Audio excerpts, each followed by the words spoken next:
wat nou in my hart leef, is nou hierdie aangrypende wat ons Boetie net toe gesê het, julle daai lat, hoe gaan ek daar oorklim? Die Here gaan sy standaard verlaag nie. Hy gaan nie. En voor sy koms, ek moet daar oor wees. En ek is tot alles in staat deur Christus wat my krag gee.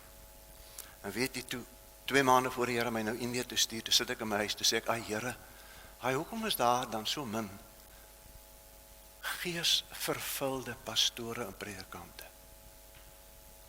En ek sit so en dink, Here, en met eens verstaan ek, want ek was ook daar, toe ek nog baptiste predikant was, het ek daar lang gevas en gebid, en Here het my baie gehoor, en daar was baie kragte en wonderlike dinge het gebeur. Ek sal nooit vergeet nie, maar ek het vir die Heilige Gees op grond van my agtergrond gevra en met my vul in die konteks van 'n baptiste predikant. Die kerk moet groei, hy moet my vul op my voorwaarde. En ek sal het nooit vergeet, toe die Here die dag die koninkryk vir my oopgebreek het nie. Hy het my gevra het, ek sal jou vervul op een voorwaarde. Ek stuur jou waar ek jou stuur.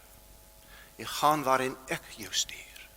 Jy sê wat ek vir jou sê. En daarom toe ek hierdie keer Indië toe gegaan het ek met hierdie boek gegaan, paar notaatjies by my, maar ek het hulle feitlik nooit gebruik nie. En ek het wat een van ons broers hier gekwoteer het hier vandaan, het ek letterlik ervaar. Daar sal ek vir jou sê, gaan af na die pottebakkershuis, daar sal jy my woord kry. En weet julle, nag vir nag, dan moet ek nou môre bedien, as ek die nag op my knieë, sê ek, Here, nou wat moet ek môre vir hulle sê? Wat moet ek vir hulle sê? Dan kry ek die woord, en dis waarom, die woord wat ek nou die eerste Vrydag vir julle genoem het, dit brand in my hart. Toe Daniël opmerk die 70 jaar wat oor sy volk uitgeroep is, het in vervulling gegaan. En I set my face. En toe ek lees ek bietjie verder aan, en toe sien ek, Daniël vra vir die Here, now Lord, turn your face na Jerusalem en alles. Turn your face, Lord, I'm setting my face. En toe besef ek, vir Here, ek sal moet gedetermineerd wees soos nog nooit tevore nie. No retreat, no return.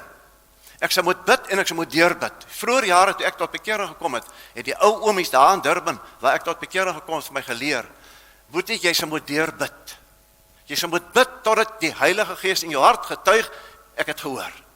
En julle sê, julle bekeerlinge, ek onthou die eerste bekeerlinge op kampe, was nie sommer so nie, jy vat hom, en jy gaan knie langs hom, en jy vat die woord, en jy bid, en hy bid, en dan bid jy weer, en jy gesels, jy Bybelstudie, tot die Heilige Gees getuig, tot sy gesig verander, tot jy weet, hy is weergebore.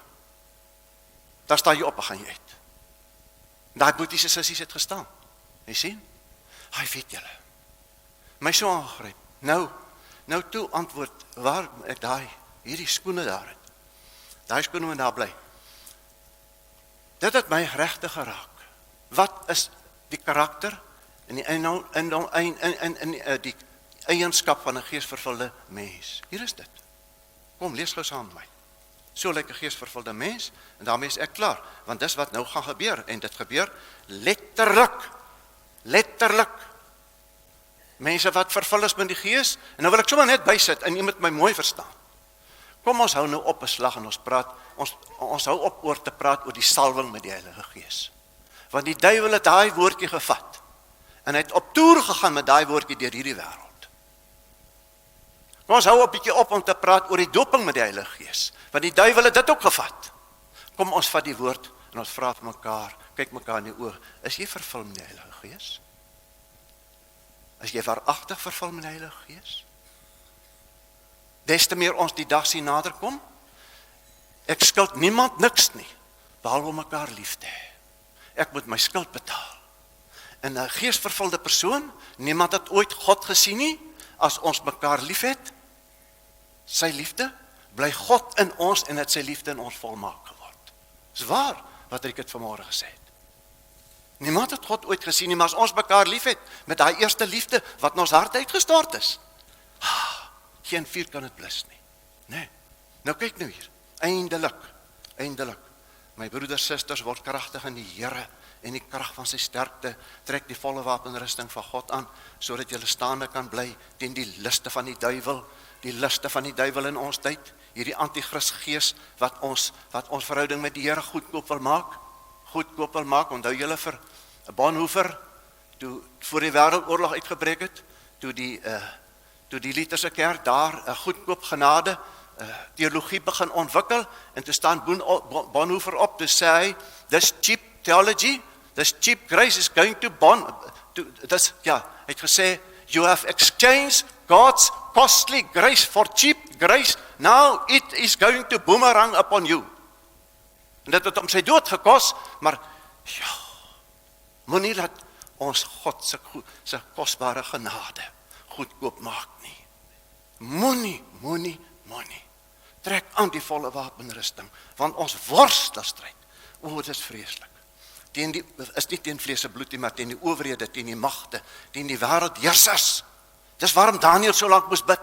En die engel Gabriël vir hom kom sê het, of wie ook al, ek het 21 dae lank geveg om by jou te kom.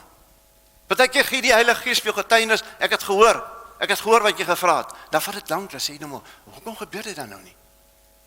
Maar is 'n geveg in die hemel om deur te breek dat dit wat jy gevra het waar kan word. Daarom neem die volle wapenrusting van God op, vers 13, sodat jy weerstand kan bied in die dag van onheil. Elke dag is nie 'n dag van onheil nie, maar hulle kom. Nadat julle alles volbring en staande kan bly, staan dan vas julle lendene met die waarheid omgord, met die borswapen van geregtigheid aan, en as skoene aan die voete, die bereidheid vir die evangelie van vrede. En ek sê vir my boeties aan Nagaland, ek sê, broeders, kom, is jy werklik vervul met die Heilige Gees? Wie het die helm van verlossing op? Hande gaan op. Wie het die beld van waarheid aan? Ja, hande gaan op. Wie die borswapen van geregtigheid aan? Ja, hande gaan op. Wat is dan nog? Wie die swaard van die Gees aan? Ja, ek sê, kom wees nou eerlik. Het jy die skoene vir die bereidheid vir die evangelie aan? Kan die Heilige Gees nou vir jou sê, soos vir Filippus, daar is die waar hardloop. Kan die Heilige Gees nou vir jou sê, soos vir Petrus op die dak, daar is die manne, hardloop, gaan. Die Here nou vir jou sê, kom wees eerlik, die Here nou hier 'n paar swart boeties instuur, hulle kom uit Zimbabwe uit. En die Heilige Gees sê vir jou, gaan, bedien daai boetie. Sal jy gaan? Geesvervulling beteken om deur die Heilige Gees beheer te word, soos Jesus. Die Heilige Gees het volle vrede of volle vryheid, oomblik 24 uur van die dag in ons Here Jesus gehad. Soos my Vader my gestuur het, stuur ek julle. Hy weet julle. Nou kan ek dan sê, ek het die swaard, ek het die skild, ek het die helm, ek het borswapen, ek het die beld aan.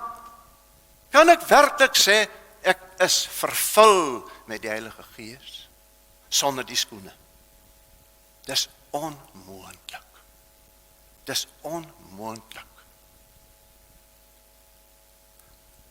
Ons sal voor die Here moet staan. Dis dringend, want julle wat die dag van my koms verwag en verhaas, is van ons jong mense. Wees gereed, Here, sal ek vir jou binne 24 uur sê bedank en gaan. Daar is eers tyd om met ander te praat nie. Groet niemand op die pad net ook daar in Indië na my toe gekom. En ek lees dit, ek sê, Here, is dit nie geweldig nie. Wie julle, dit is so dringend. Dit is so dringend, ek dink maar dit klaar opgetel. As die Here vanaand vir my sê, keer terug Indië toe. So waaragtig keer ek môre terug Indië toe.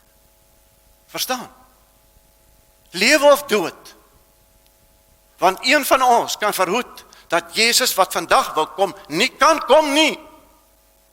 Want julle wat die dag van my koms verwag en verhaas. Wat is die teenoorgestelde van verhaas? Vertraag. En wie julle wat 'n lyding wag op ons? Wie julle wat 'n lyding wag op sommige van ons boeties, wat reeds roep, kom haastig, Here Jesus, daar in die tronke in China en oral, wat roep, Here Jesus, kom haastig, maar die slapende Suid-Afrikaners. Verhoed dat hulle gebede beantwoord kan word. Dat die Vader vir sy geliefde seun kan sê, gaan, haal jou rein, skoon, vlekkelose bruid. Nou ja, en die ander deel daarmee saam, ek dink ons almal kan dieselfde praat. Nog nooit het die Here so met my gepraat oor reinheid nie. Nog nooit, veral hier, oor reinheid. Wie hierdie ding het my so aangegryp by die afgelope tyd. My kind, dit help nie, jy wil 'n uur voor die tyd bid voor jy mense moet bedien nie.